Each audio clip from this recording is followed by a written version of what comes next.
여기부터 좀 나요. 여기부터 좀 나니까 기운 내세요. 자, 먼저 고려 말에 여기 있는 신진사대부 얘기를 좀 할게요. 고려 말의 지배계층으로 신진사대부라는 사람들이 등장을 합니다. 그렇죠? 이 사람들은 고려의 개혁 방향을 놓고 둘로 나눠졌어요. 그래서 뭐 고려를 기대할 게 없다. 고려 무너뜨리고 새로운 나라 세우자. 이렇게 얘기하는 사람들을 저희가 급진파 신진사대부 또는 혁명파 신진사대부 이렇게 불렀어요. 대표적인 인물로는 뭐 정도전이라든지 이런 인물들이 여기에 해당하고요. 또 한쪽은 고려를 나누고 천천히 고려를 개혁하자라고 주장하는 신진사대부들이 있었어요. 이 사람들이 온건파 신진사대부예요. 대표적인 인물로는 정몽주, 그리고 정몽주의 학풍을 계승한 사람으로 길제라는 사람이 있었어요. 자, 여기 있는 급진파 신진사대부들은 이성계와 손을 붙잡고 조선이란 나라를 건국합니다. 그리고 이 사람들의 학풍을 계승한 사람들을 저희가 관학파라고 부른다고 말씀드렸죠. 그 다음에 이 사람들은 15세기 조선의 급격한 정치변동 과정에서 공을 세웠고, 그래서 공신의 자격을 올라갔기 때문에 이 사람들을 훈구파 또는 훈구세력 이렇게도 불러요. 반면에 조선 건국에 반대했던 이 온건파 신진사대부들은 지방으로 낙향을 해버렸고요.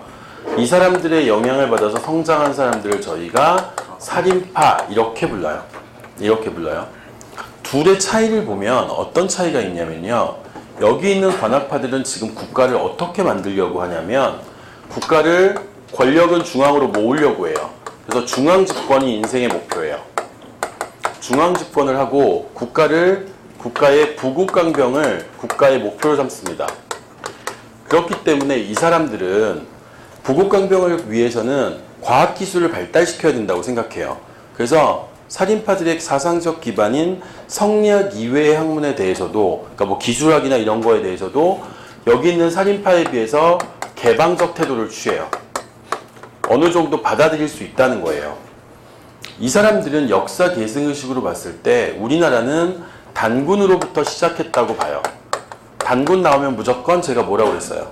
자주적. 그죠? 단군 나오면 자주적이에요. 그래서 이 사람들은 살인파에 비해서 자주적 성향이 강해요. 학문적으로 뭘 강조하냐면 글짓기 능력을 강조합니다. 이 글 쓰는 능력을 뭐라고 부르냐면 사장학이라고 불러요. 그래서 사장학을 강조하는 사람들이에요. 이 사람들은. 반면에 살인파들은 어떤 생각을 갖고 있냐면 권력을 지방으로 분산시켜야 된다고 생각해요. 이게 향촌 자치예요. 그 다음에 국가는 부국강병이 필요 없다는 거예요. 국가는 왕도 정치로 끌고 가야 된다고 생각해요. 왕도 정치가 뭔 줄 아세요? 국가를 의리와 명분으로 끌고 가야 되는 거예요. 의리와 명분으로. 예를 들면 자 보세요. 여러분들 길 가시는데 지갑을 하나 주셨어요. 안을 봤더니 5만원짜리가 현금으로 100장이 딱 들어있어요. 그죠? 그럼 얼마예요? 500인가요? 5천만 원인가? 그런 단위의 돈을 본 적이 없어가지고 그죠? 어쨌든 근데 100장이 들어있는 거예요. 많아요. 근데 뭐 신분증도 없고 주변에 CCTV도 없고 도대체 주인을 찾아줄 수가 없어요. 여기 누가 봐도 이거 주인 모르겠어요. 주변에 사람도 없고. 그럼 이거 어떻게 하실래요? 이 지갑? 아이 그거는 자 학교에서 배우셨던 걸로 보면 뭐예요? 경찰서에 갖다 주셔야 돼요. 그죠? 근데 현실적으로는요. 지금 말씀하신 게 맞죠? 현금은 빼고 지갑은 놔두는 거죠. 그죠? 근데요. 이게 의리와 명분으로 움직이는 국가면 어떻게 돼야 될까요? 이게 지금 여러분들 돈이에요? 여러분 지갑이에요? 아니죠. 그러면 이건 내게 아니잖아요. 내게 아닌데 이걸 들면 돼요? 안 돼요? 안 되는 거예요. 그 지갑은 그냥 그 자리에 있어야 돼요. 왜냐면 이건 내게 아니거든요. 그러니까 10년이 지나든 100년이 지나든 지갑을 잃어버린 사람이 그 자리에 다시 왔을 때 그 지갑은 제자리에 있어야 돼요. 이게 의리와 명분으로 움직이는 국가예요. 대한민국이 얼마나 의리와 명분으로 움직이는지 제가 증명해 볼까요? 여러분들 친구들하고 식당에 가서 밥을 먹거나 아니면 친구들하고 술자리를 할 때가 있습니다. 그죠? 친구들하고 맥주를 마신다고 가정해 보세요. 둘이 맥주를 친구랑 마시고 있는데 주머니에 있는 게 불편하니까 주머니에 있는 핸드폰과 지갑을 테이블 위에 올려놓습니다.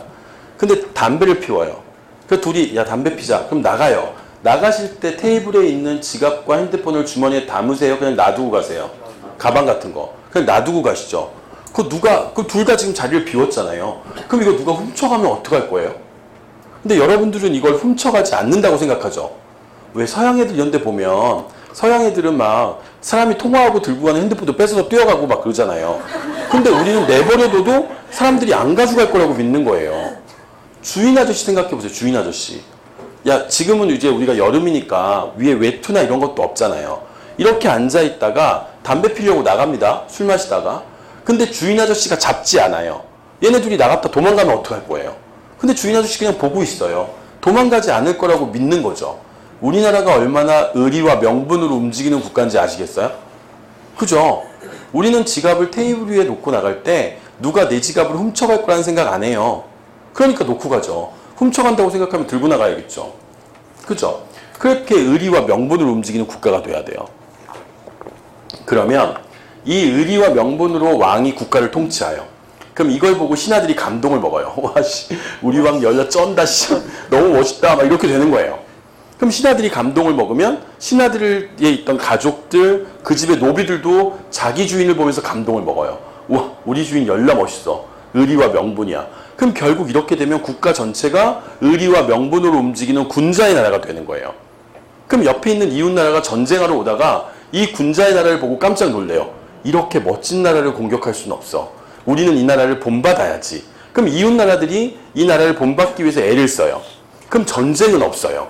그죠? 그러면 뭐하러 부국강병을 할 필요가 없는 거잖아요. 전쟁도 없는데. 그러니까 이 국가가 의리와 명분으로 왕이 일단 모범을 보여주면 국가 전체가 아주 우수한 도덕적인 국가가 될 거고, 그렇게 되면 이웃 나라도 이 국가를 본받으려고 하지 전쟁을 일으키지 않을 거라는 거예요. 그러니까 군대나 무기는 필요 없다는 거예요. 이분들의 생각은. 그죠? 좋은 생각이긴 한데 너무 이상적이죠. 근데 그 다음에 이분들은 어려서부터 지방에서 책만 보셨어요. 그러다 보니까 성리학 이외의 학문은 전부 다 쓰레기예요. 오로지 성리학만 믿어요. 그러니까 성리학 이외의 학문에 대해서는 폐쇄적인 입장을 갖고 있습니다. 그 다음에 이분들은 역사 계승의식으로 봤을 때 기자라는 분을 중시해요. 우리는 안 배워요. 현재 역사학계에서는 기자를 배우지 않거든요. 이 기자는 뭐냐면 옛날 중국에서 온 중국 사람이에요. 그러니까 우리나라가 거의 오랑캐와 다름없었는데, 그지 같았는데, 중국에서 온 기자가 우리나라의 문명의 도를 깨우쳐 준 거예요. 그래서 조선이란 국가가 문명국가가 된 거예요. 그러면 우리나라가 문명국가가 된 건 누구 덕분이에요? 기자 덕분이에요. 이 사람 어느 나라 사람이에요?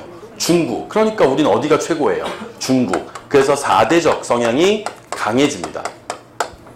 이분들은 글짓기 능력 이런 거 관심 없고요. 유교의 경전을 얼마나 잘 이해하고 있는지에 관심이 있어요. 그래서 경학을 중요시합니다. 이해하시겠죠? 그럼 지금 보시면 관학파와 살인파는 일치되는 게 하나도 없어요. 일치되는 게. 근데 성종이라는 왕이 즉위하셨어요. 성종이라는 왕이 즉위하시면서 성종이 이쪽에 있는 관학파를 견제하기 위해서 살인파들을 중앙정계로 불러 올렸어요. 그때 중앙정계에 올라온 대표적인 살인파의 사람이 김종직이라는 사람이에요. 그래서 이 김종직을 필두로 그의 제자들이 중앙정계에 나타나기 시작합니다. 지금 관학파를 견제할 거예요. 그러면 왕은 이 살인파들을 어디다 배치시켰을까요? 어떤 관직에? 3사에다 배치시켜야죠. 거기가 언론기관이니까. 3사에 배치시켰어요. 이 살인파들을. 그랬더니 3사에서 이 살인파와 관학파가 충돌을 하기 시작하는 거예요. 관학파가 뭐만 하면 살인파들이 반대를 하는 거예요. 아, 저거 아닌 것 같은데요?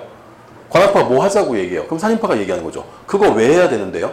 그거 왜 하는 건데요? 그게 목적이 뭔데요? 아, 이거 아닌 것 같은데요? 그러니까 사사건건 부딪히기 시작을 하는 거예요.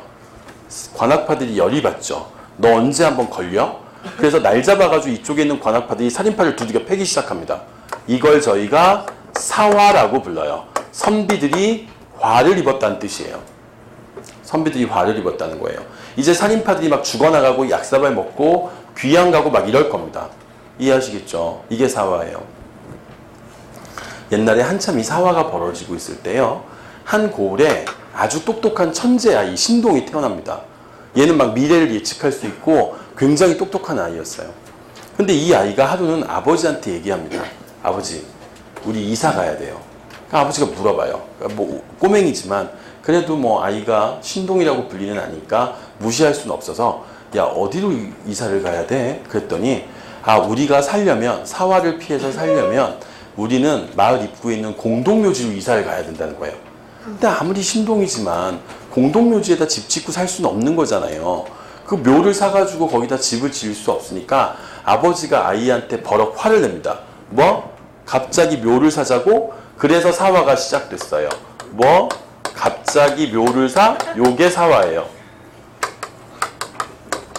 그래서 조선에는 총 4번의 사화가 있는 거예요. 뭐 갑자기 묘를 사? 되셨죠?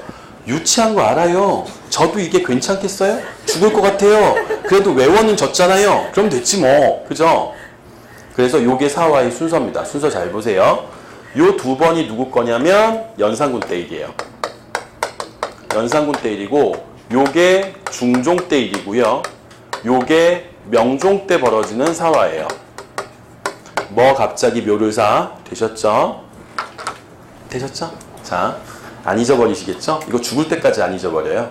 죽을 때까지. 자, 이제 하나하나 보죠. 이게 왜 벌어졌는지. 제일 첫 번째 무오사화부터 보도록 하시겠습니다. 자, 김종직이 들어왔어요. 김종직이 돌아왔는데 김종직은 죽었어요. 이제 김종직은 죽었는데 이거 적지 마세요. 지금부터 하는 얘기는 적지 않으셔도 돼요. 그냥 이 사화가 벌어지는 배경에 관한 이야기니까 얘기를 듣고 지나가시면 돼요. 지문으로 나올 건데 지문으로 나오면 이게 무슨 얘기인지 다 아시니까 괜찮아요. 적지 마세요. 자, 김종직의 제자가 있었어요. 이 김종직의 제자, 지금 김종직은 죽은 상태예요. 김일손이라는 사람이었어요. 근데 성조임금께서 돌아가셨어요. 보세요. 이 집안의 가족관계도가 지금 어떻게 되고 있냐면 지금 세조가 있었죠. 위로 좀 올려 써볼까요? 세조가 있으셨죠. 세조에게 아들이 두 분 계셨는데 이분이 의경세자고 이분이 예종이었어요. 근데 예종이 왕에 올라간 지 얼마 안 돼서 돌아가셨죠. 돌아가시고 여기서 월산대군이 있었고 그 다음에 자의산대군, 이분이 성종이에요. 성종이 윤씨성을 가진 부인과 사이에서 태어난 아들이 연산군이에요. 이분이 연산군이에요. 그래서 연산군이 지금 왕에 올라왔어요. 성종은 죽었고. 왕이 죽으면 뭘 만들죠? 실록이라는 걸 만들어요. 실록이라는 걸 만들어요. 그래서 실록은 이 왕의 기록이에요. 그래서 실록청이라는 관청이 만들어지고 사초라든지 각 관청의 업무일지, 이걸 등록이라고 불러요. 뭐 등록이라든지 이런 것들을 쫙 모아서 이 왕의 재위 기간 동안 있었던 일들을 날짜 순으로 기록해놔요. 이게 실록이에요.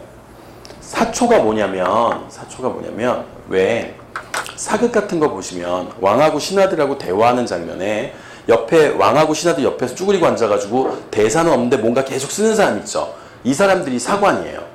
이 사람들이 매일매일 있었던 걸 기록해요. 이게 사초예요. 이게 실록의 베이스거든요.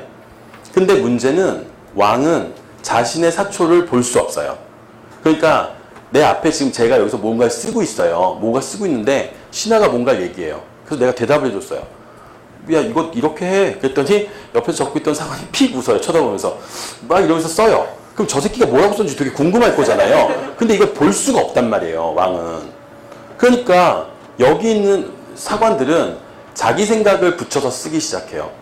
A라는 신하가 이거 하셨다. 우리 왕께서 이렇게 대답하셨다. 이 새끼 또라이인가 보다. 잘 모른다. 뭐 이렇게 써도 돼요.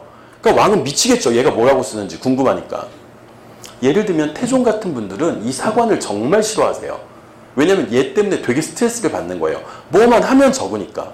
근데 한 번은 태종께서 길을 가시다가 발을 헛디디셨어요. 그래서 넘어질 뻔하셨거든요. 그러면서 이제 사관한테 얘기해요. 야, 이건 적지 마. 뭐 이게 중요한 것도 아니고 쪽팔리니까 적지 마. 근데 사관이 적어요. 그리고 심지어 어디까지 적었냐면 왕이 헛발질을 몇 번 했는지 숫자 세서 숫자도 적어놔요. 그러니까 엄청나요. 조선은 기록의 나라거든요. 그러니까 너무 짜증이 나니까 하루는 태종께서 신하를 몰래 불러가지고 사관을 배석시키지 않고 둘이 조용히 얘기하고 있었대요. 근데 관청에 이제 그 업무하는 관청에서 뭔가를 얘기하고 있는데 뒤에 병풍대에서 뭔가 소리가 들리는 거예요. 병풍을 제꼈더니 사관이 거기서 젖고 있는 거예요.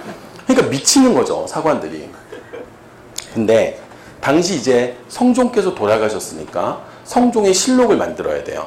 그래서 실록청이라는 걸 만들었는데 이 실록청의 책임자는 이극돈이라는 사람이에요. 이 사람은 훈구 세력이에요. 이 사람은 훈구 세력이에요. 근데 당시 사관이 김일손이에요. 이 사람은 김종직의 제자니까 살인파죠. 근데 이 김일손이라는 사람이 지금 성종의 사초를 쓰면서 자기 선생님이었던 김종직의 글을 하나 실록에다 집어넣었어요. 사초에다가. 그 글이 뭐냐면 김종직의 조의제문이에요. 이것 때문에 터진 사화가 무오사화예요. 원인은 기억하셔야 돼요. 왜 터지는지. 이 김종직의 조의제문 때문에 벌어지는 사화가 무오사화인데요. 그게 무슨 내용이냐면 책은 없네요. 자, 제가 설명해 드릴게요. 보세요. 이게 무슨 글이냐면 의제를, 이게 조의제문이 무슨 뜻이냐면 의제를 조문하는 글이란 뜻이에요. 의제가 누구냐면 중국에 있는 옛날 고사에 등장하는 사람이에요. 옛날에 중국에 항우가 세운 초나라와 유방이 세운 나라인 한나라가 싸움을 벌이죠. 그죠? 나중에 이제 유방이 세운 한나라가 승리하잖아요. 근데 이 항우의 초나라가, 항우가 권위를 높이기 위해서 허수아비 왕을 하나 앉혀놨어요. 그 허수아비 왕이 의제예요. 그래서 나중에 쓸모가 없으니까 항우가 이 의제를 죽였어요. 근데 김종직이 무슨 글을 썼냐면 하루는 밤에 잠을 자는데 꿈에 웬 사람이 하나 나타나요. 그러면서 자기는 초나라 회왕 손심이다 이런 얘기를 해요. 그래서 이게 의제거든요. 나는 항우에게 죽임을 당해서 빈 강에 잠겨있다 이러고 사라졌어요. 꿈에서. 그때 김종직이 그런 말을 써요. 중국의 의제와 나는 세대가 천년이 넘고 거리도 만열이나 넘는데 갑자기 내 꿈에 나타나니까 이게 무슨 일일까? 또 아무리 고서를 찾아봐도 의제가 죽어서 강물에 죽었다는 얘기는 없는데 정말로 항우가 사람을 시켜서 의제를 죽이고 그 시체를 강물에 던진 것일까? 알 수 없는 일이다. 드디어 글을 지어서 조문한다. 이렇게 쓴 거예요. 이게 조의제문이에요. 그럼 보세요. 우리나라 역사 중에서요, 지금 우리나라 역사 중에 누군가 왕 중에 죽임을 당해서 강에 버려진 왕이 있었죠. 그게 누구예요? 단종이에요. 지금 이걸 단종의 얘기를 직접 꺼낼 수는 없는 거예요. 그러니까 중국 고사인 의제의 얘기를 끌고 와서 세조의 권력 찬탈을 비판하는 거예요. 이건 올바른 행동이 아니라는 거예요. 근데 김종직의 제자였던 김일손이 이걸 사초에다 집어넣어 버렸단 말이에요. 김종직의 조의제문을. 김종직은 지금 죽어있고. 그랬더니 이걸 이극돈이라는 사람이 봐요. 사실 유자광이라는 사람이 등장하는데 이 유자광은 김종직하고 사이가 안 좋아요. 그랬더니 유자광이 이 글을 들고 연산군한테 뛰어간 거예요. 전하 이거 보십시오. 이게 살인파 놈들이 지금 세조께서 권력을 차지하신 게 구태타고 불법이라고 지금 글을 지어서 비판합니다. 이렇게 된 거예요. 근데 연산군 입장에서는 세조의 권력이 불법이면 자기도 불법이 되는 거란 말이에요. 그렇죠. 그렇기 때문에 이 김종직의 조의제문을 문제 삼아서 관학파들이 대대로 살인파들을 공격해버립니다. 그래서 살인파들이 죽어나가고 사약 먹고 귀양 가고 이렇게 되는 거예요. 이게 무오사화예요. 김종직의 조의제문이 발단이 된 거예요. 이해하시겠죠? 그리고 여기 있는 김종직은 이미 죽었잖아요. 김종직은 부관참시당해요. 부관참시가 뭔지 아세요? 관을 부수고 시체를 참한다는 뜻이에요. 조선 되게 엄격합니다. 만약에 이 사람이 죽으면 그 무덤을 파헤쳐서 관을 부수고 시체를 꺼내요. 그리고 시체의 머리를 잘라요. 만약에 시체가 썩었으면요. 뼈를 꺼내요. 뼈를 맷돌에 갈아서 바람에 날려버려요. 그러니까 죽어도 처벌은 끝나지 않아요. 죽어도.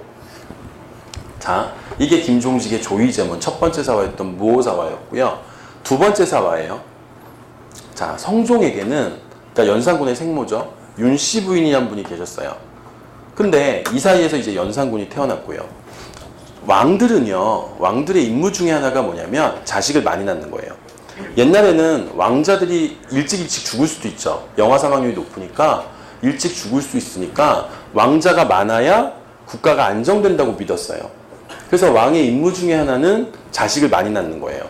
그래서 왕은 얼마든지 후궁을 둬도 돼요. 더군다나 성리학 국가이기 때문에 여자들은 이 후궁에 대해서 질투를 해서는 안 돼요. 질투를 해서는 안 돼요. 근데 성종도 이제 한참 막 후궁을 두시고 막 그럴 때였죠. 근데 이건 물론 야사긴 하지만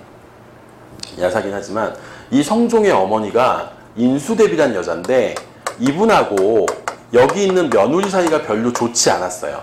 그러니까 고부간에 갈등이 좀 있어요. 근데 하루는 성종께서 이제 막 후궁들하고 놀고 맨날 이러니까 이 윤씨 부인이 성종한테 이제 따지기 시작을 한 거예요. 어떻게 그럴 수 있어, 자기? 날 버리고? 걔가 그렇게 좋아? 성종이 이제 듣기 싫죠. 야, 시끄러. 나가려고 그러는 거예요. 그러니까 잡아요. 자기 어디가? 얘기 좀 해. 성종은 뿌리치고 가려고 합니다. 아이고, 놔봐봐. 또 잡아요. 그러니까 서로 이러다가 실랭이를 하기 시작했어요. 아마 실수였을 거예요. 이게 만약에 진실이면 그 실수가 아니고 의도된 거면 미친 거고요. 잡고 흔들다가 잘못해서 왕의 얼굴에 손톱 자국을 내버립니다. 그러니까 왕의 얼굴이 긁힌 거예요. 왕도 쪽팔리죠. 아침에 나가서 신하들하고 조회해야 되는데 신하들이 쳐다볼 거 아니에요. 나와서 얘기할 거야. 야, 왕 얼굴 봤냐? 이 새끼 어제 맞았나 본데? 뭐 이럴 거 아니에요. 그러니까 왕도 열나 쪽팔린 거죠. 아이씨, 맞았어. 막 이러면서 쪽팔려 하는데 지금 며느리하고 시어머니 사이가 별로 좋지 않잖아요. 그러니까 인수대비가 삼사를 동원합니다. 상소를 올리게 해요. 그러니까 상소가 갑자기 빗발치듯이 올라가요. 전하, 이 여자는 안 되겠습니다. 어떻게 왕의 얼굴에 질투를 해서 왕의 얼굴에 상처를 냅니까? 더군다나 다음번 왕위를 계승할 왕자의 생모인데 그 아들이 왕위에 올라갔을 때 이런 표독스러운 엄마가 생모로 살아있으면 도대체 국가가 어떻게 되겠습니까? 자르시죠. 상소가 빗발치는 거예요. 결국 연산군은 윤씨를 쫓아냅니다. 그래서 패비가 됐어요. 패비 윤씨가 된 거예요, 이제. 패비 윤씨가. 근데 그리고 시간이 좀 지났어요. 그러니까 성종도 이제 마음이 좀 안 좋은 거예요. 그래도 뭐 아들의 생모고 다음번 왕위 계승하는 아들의 생모고 그 다음에 뭐 손톱 자국 하나도 좀 너무 심했나? 이런 생각도 드는 거예요. 그래서 신하를 하나 보냅니다. 야, 가서 패비가 뭐하고 있는지 갔다 조용히 가서 보고해봐. 그래서 신하가 가는데 인수대비가 불러요. 너 일로 와봐. 너 가면 가서 보고할 때 무조건 저 패비가 맨날 술 먹고 취해가지고 왕을 저주하고 왕에 대한 욕을 하고 있고 이렇게 한다고 보고해. 이래버린 거예요. 근데 실제로 지금 패비는 반성 모드거든요. 아, 내가 미쳤지. 어쩌자고 왕의 얼굴에 손톱 자국을 냈을까. 소복 입고 맨날 반성 모드였어요. 근데 보고는 엉뚱하게 들어가는 거예요. 패비가 맨날 술 먹고 왕을 저주하고 자기 아들이 왕만 되면 다 죽여버리겠다고 복수의 칼날을 갈고 있다. 이렇게 보고가 들어간 거예요. 그랬더니 인수대비가 다시 삼사를 움직입니다. 상소가 올라오기 시작해요. 전하, 저 여자는 살려두면 안 될 것 같습니다. 나중에 저 연산군이 왕위에 올라왔을 때 도대체 무슨 짓을 할지 모르겠습니다. 죽이시죠. 상소가 빗발치도 올라옵니다. 결국 성종께서 사약을 내리세요. 그 사약이 뭘로 만드는 줄 아세요? 사약이? 그 나중에 가면 이제 비소나 이런 게 들어가는데 초기 사약은 그렇지 않아요. 사극에 보면 그 한약재 달여가지고 사약을 만드는데 사극 보면 이렇게 한 사발 먹다가 반쯤 먹다가 피토하고 죽잖아요. 근데 그거 뻥이에요. 사약 먹고 죽으려면 거의 한 양동이 정도는 마셔야 돼요. 실제로 기록에 보면 왕이 사약을 내렸어요. 이 사람이 사약을 먹습니다. 그리고 이제 방에 들어갔어요. 죽을 때를 기다리는 거죠. 그리고 자기 자식을 불러요. 야, 나 사약 먹었다. 죽을 것 같아. 너희는 앞으로 이렇게 살고 앞으로 이렇게 살아. 유언을 남겼어요. 근데 안 죽어요. 그래서 그 다음날 다시 사약을 또 한 사발 먹여요. 다시 또 자식을 불러요. 야, 두 번째 먹었다. 이번엔 진짜 죽을 것 같다. 또 유언을 남겨요. 또 안 죽어요. 세 번째 되는 날 또 먹였어요. 다시 자식을 불러요. 나 세 번째 먹었다. 이번엔 진짜 간다. 근데 또 안 죽어요. 그러니까 왕이 결국 포기합니다. 너는 살아야 되겠다, 야. 그래서 살아났어요. 근데 이게 잘 안 죽어요. 그리고 이 사약을 먹이면 어떻게 하냐면 빨리 죽여야 되니까 방에다 집어넣고 불을 뗍니다. 그래서 방을 덥게 만들어요. 피 빨리 돌라고. 그 빨리 죽는데. 근데 문제는 이 사약을 먹으면 정말 고통스럽대요. 그러니까 온몸에 피가 끓어오르기 시작한대요. 정말 떼굴떼굴 거의 한나절 반나절 정도는 구르다가 죽는다는 거예요. 근데 이 여자가 이제 사약을 먹고 떼굴떼굴 구르기 시작하는 거죠. 자기는 너무 억울한 거죠. 요즘 반성 모드인데. 그 사약을 먹다가 피를 토합니다.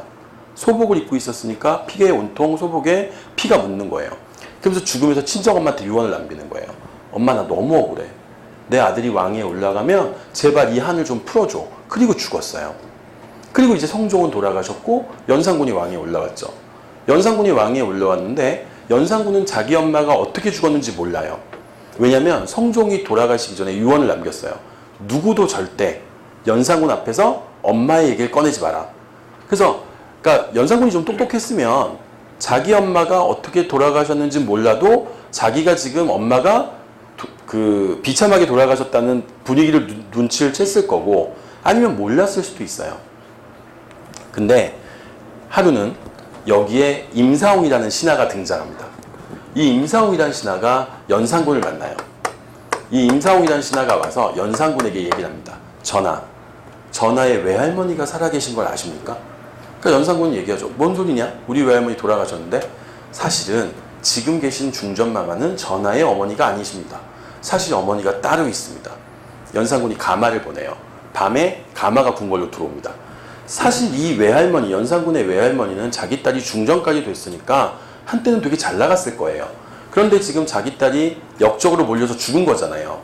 그리고 나서 계속 숨죽여 살다가 드디어 왕이 된 외손자를 만난 거예요. 그동안 억눌렸던 울분이 터져나오기 시작합니다. 울기 시작하는 거죠. 전하! 막 이랬겠죠. 그러면서 뭔가 상자를 하나 꺼내는 거예요. 어미의 한을 풀어주세요! 막 꺼낸 거죠. 거길 열어보니까 피 묻은 적삼이 나온 거예요. 이걸 본 연산군이 눈이 뒤집힙니다. 우리 엄마 죽인 새끼들 다 잡아와. 우리 엄마한테 약사발 들고 간 새끼, 우리 엄마한테 죽이라고 명령서 쓴 새끼, 우리 엄마 죽을 때 그거 지켜본 새끼 다 잡아와. 이렇게 된 거예요. 근데 당시 성종 때 살인파들은 이제 막 중앙정계에 진출했잖아요. 그러니까 대부분 살인파들이 하위직 공무원이었단 말이에요. 고위직은 훈구 세력들이었고, 그러니까 실제로 이 정책을 집행하는데 관련되어 있는 게 대부분 살인파들이었어요. 그래서 이 패비윤 씨의 죽음 때문에 살인파들이 전부 작살나기 시작합니다. 이게 연산군 때 두 번째 벌어지는 갑자사화예요. 패비윤 씨의 죽음 때문에 벌어진 사화예요. 이때 얼마나 연산군이 대단했냐면 성종의 후궁 중에 엄귀인하고 정귀인이 있었어요. 이 귀인은 후궁의 칭호예요. 그래서 엄귀인과 정귀인이 있었는데 연산군이 밤중에 이 둘을 결박합니다. 그리고 누구 시키지도 않고 왕이 직접 몽둥이 들고 와서 두들겨 패버립니다. 그리고 자루에다 담아요. 그리고 이 엄귀인과 정귀인의 아들들을 불러요. 그 몽둥이를 하나씩 지워줍니다. 저 자루 안에 들어있는 건 사람이 아니야. 두들겨 패. 안 그럼 니들도 죽을 거야. 근데 한 명은 이 자루 안에 있는 게 자신의 엄마라는 걸 알아요. 그래서 때리질 못해요. 참아. 근데 한 명은 여기가 자신의 엄마인지 몰라요. 그래서 두들겨 패버립니다. 결국 때려서 엄귀인 정귀인을 죽여버려요. 그래도 어쨌든 계모긴 하지만 자기 아버지의 후궁이었으니까 촌수로 엄마 뻘이잖아요. 근데 패 죽였어요. 당시 인수대비는 병석에 누워 계셨거든요. 난리가 나니까 인수대비가 연산군한테 한마디 합니다. 그랬더니 이 할머니 뭐야? 그래서 머리로 받아버립니다. 그리고 며칠 있다 인수대비도 죽어요. 그리고 나서 연산군은 거침이 없어집니다. 일단 성균관, 최고교육기관인 성균관에서 기생파티를 벌이기 시작해요. 그 다음에 세조가 세운 절이 원각사라는 절이 있거든요. 그 원각사라는 절을 술집으로 바꿔버립니다. 여자란 여자는 다 건드리기 시작합니다. 전국에 있는 그 임사홍과 그에게 명령을 내려서 전국에 있는 미인 10,000명을 잡아오라고 그래요. 그래서 미인 10,000명이 잡혀와요. 그 중에서 1군을 선발해요. 1군이 흥청이에요. 그래서 나오는 사자성어가 흥청망청이에요. 흥청 때문에 나라가 망했다는 거예요. 그러니까 정말 1군. 그 10,000명 중에서 1군이 거죠. 그러면서 온통 다 건드리기 시작을 하면서 막 나가기 시작을 하는 거예요. 연산군은 무슨 얘기를 하냐면 신하들한테 목에다가 신원패라는 걸 채워요. 신원패가 뭐냐면 네 말에 책임을 지라는 뜻이에요. 거꾸로 얘기하면 무슨 얘기예요? 말 잘못하면 죽여버리겠다는 거예요. 말 잘못하면. 그죠? 그래서 신원패도 채우고 그 다음에 연산군은 이런 말도 해요. 내가 세상에서 오직 두려워하는 건 역사밖에 없다. 그죠? 사실 걸릴 게 없으니까. 한 번은 연산군이 사냥을 나갔다가 학이 그 두루민가가 날아갑니다. 이걸 봤는데 연산군이 이걸 자객으로 오인해서 말에서 굴러떨어진 적이 있어요. 그리고 전국에 명령 내립니다. 전국에 있는 모든 두루미의 씨를 말리라고. 그래서 모든 관청의 공무원들이 두루미를 잡아 죽이기 시작합니다. 장난이 아닌 거예요. 그래서 광해군과는 달리 연산군은 폭군으로 인정받아요. 그냥 폭군이에요. 근데 최근에 이제 연산군에 대한 재평가를 시도하는 학자들도 있어요. 일부긴 하지만. 거기선 뭐라고 얘기하냐면 조선의 27명의 왕 중에서 유일하게 조선의 유교 질서를 온몸으로 거부. 그죠? 그 왕이 연산군. 뭐 이런 얘기도 해요. 근데 뭐 연산군이 국가를 어떻게 개혁하겠다 이런 건 아니었고. 근데 연산군이 누구까지 건드리냐면 이 월산대군 와이프가 박씨 부인이세요. 되게 예뻤나 봐요. 그러니까 촌수를 따지면 자기 큰엄마죠. 이 큰엄마까지 건드립니다. 이 연산군이. 박씨 부인까지. 그러니까 완전히 뭐 막 나가는 거죠. 근데 이 박씨 부인의 오빠 중에 박원종이라는 사람이 있었어요. 이 사람은 이 사건 이후로 연산군을 굉장히 미워합니다. 너는 우리 집안에 모욕감을 줬어. 뭐 이렇게 되는 거죠. 가만두지 않겠어. 뭐 이렇게 된 거죠. 그래서 이 박원종을 중심으로 반정이 준비됩니다. 그래서 결국 연산군은 쫓겨나고 중종이 왕위에 올라오시게 되는 거예요. 그분이 중종이 되는 거예요. 요즘 텔레비 보세요? 텔레비 보세요? 텔레비 보시면 안 되는 거 알죠? 요번에 KBS에서 하는 드라마 중에 7일의 왕인가? 뭐 이런 드라마 있더라고요. 이동건 나오는 게. 아세요 그거? 이동건 나오는 드라마가 있는데 7일의 왕인가 뭐 있어요. 그게 왜냐면 왕비 중에 딱 7일 동안 왕비였던 왕비가 있어요. 그분이 단경왕후인데 그분이 중종 와이프예요. 이게 왜 그러냐면 이분 아버지가 있는데 이 아까 말씀드린 박원종이라는 사람이 가서 이 반정에 참여해달라고 얘기를 했어요. 중종을 왕으로 앉힐 테니까 그럼 네 딸이 중전이 되는 거야. 근데 이 박원종의 누이가 연산군 와이프였어요. 그러니까 이 사람은 이걸 참가하지 않아요.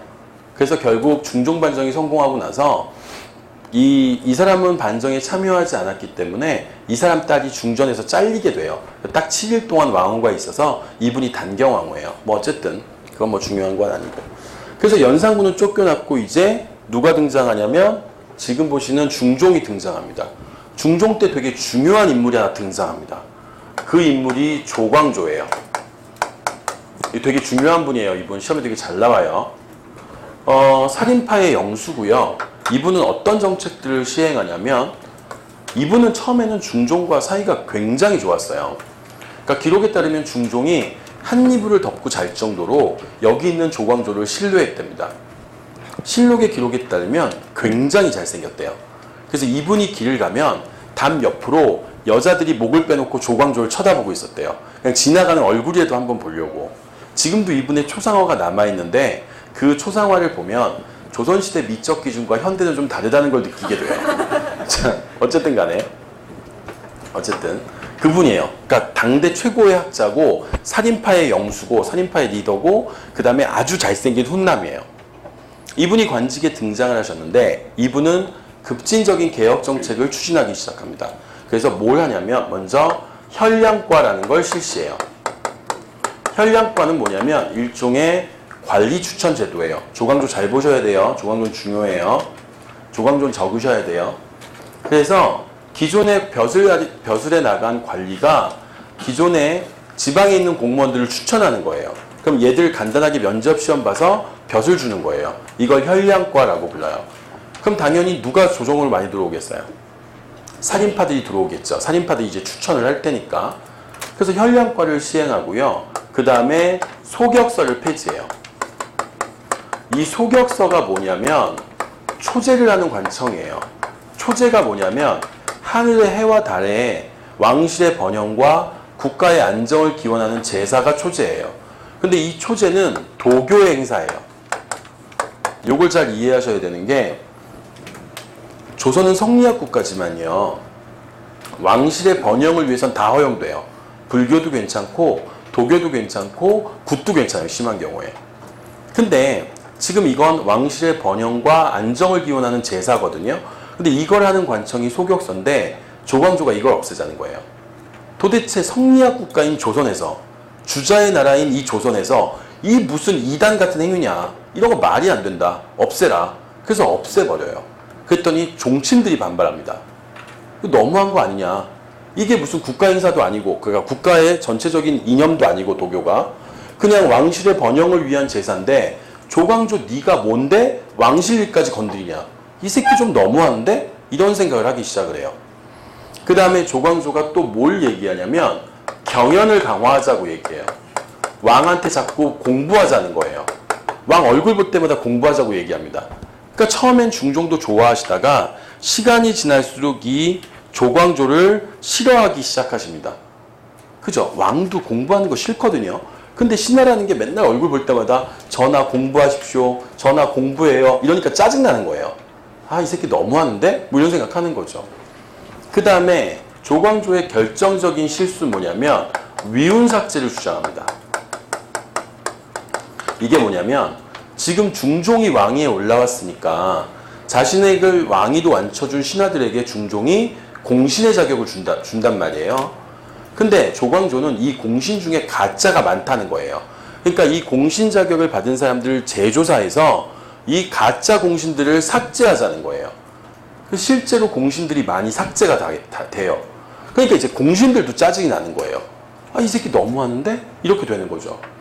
그러니까 소격서 폐지 때문에 종친 돌아섰죠. 자꾸 공부하자니까 왕도 별로죠. 지금 조정 내에 있는 훈구 세력들도 공신 자격 삭제하자 그러니까 삐졌죠. 지금 조광조를 도와줄 수 있는 사람은 없어요. 조광조를 도와줄 수 있는 사람은. 조광조는 또 뭘 주장하냐면 향약을 실시하자고 주장해요. 요건 뭔지 저희가 뒤에서 배울 거예요. 향약의 실시를 주장하기도 했고 그 다음에 공납의 폐단을 시정하기 위한 제도를 주장하기도 합니다. 공납의 폐단을 시정하자는 얘기도 하기도 해요. 이게 조광조의 업적이에요. 자, 근데 사건이 하나 터집니다. 왕실 정원에 있는 왕의 후원에 있는 나뭇잎에 하루는 벌레가 먹었는데요. 이 벌레가 파먹은 나뭇잎이 글자를 만드는 거예요. 그게 뭐냐면 한자로 이걸 주자라고 부르거든요. 그리고 이게 초자예요. 그래서 이게 될위자고 왕인데 이게 주초위왕이에요. 그러니까 이 주초위왕은 주자와 초자를 합치면 요걸 합치면 조자가 돼요. 그러니까 이게 무슨 뜻이냐면 조씨가 왕이 된다는 뜻이에요. 조씨가 왕이 된다. 실제로 벌레가 이렇게 파먹을 수는 없죠. 그러니까 나뭇잎에다가 붓으로 꿀을 발라놓은 거예요. 한자대로. 그러니까 벌레가 이 단 걸 파먹은 거예요. 꿀이 다니까. 근데 이걸 뜯으니까 마치 글자처럼 보이니까 이걸 뜯어다가 왕에다 보여주는 거예요. 전하 이거 보십시오. 조씨가 왕이 된답니다. 지금 여기서 얘기하는 조씨는 누구겠어요? 조광조죠. 중종이 이걸 모를 리가 없어요. 바보가 아닌데 아마 아셨을 거예요. 그런데 이걸 알지만 지금 중종도 별로 조광조 안 좋아하거든요. 그러니까 이걸 기회로 조광조를 제거해버려요. 그래서 이게 기묘사화예요. 기묘사화의 발단 원인은 조광조의 개혁정치 때문이에요.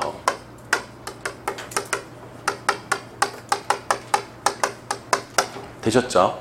자, 이제 마지막 사화예요. 명종 때 을사사화입니다. 보세요. 연산군이 물러나고 중종이 왕위에 올라오셨죠. 자, 중종이 왕위에 올라오셨는데 첫 번째 왕후는 아까 말씀드린 대로 7일 만에 쫓겨나셨고 그 다음에 등장한 왕후 사이에서 이분이 윤씨 성을 갖고 계신 분이거든요. 여기서 인종이 태어나세요. 근데 이분도 얼마 안 있다 돌아가셨어요. 그래서 중종께서 새로운 중전을 뽑으셨어요. 이분이 문정왕후예요. 별명은 철의 여인입니다. 근데 이분도 윤씨예요. 그래서 여기서 태어난 분이 명종이에요.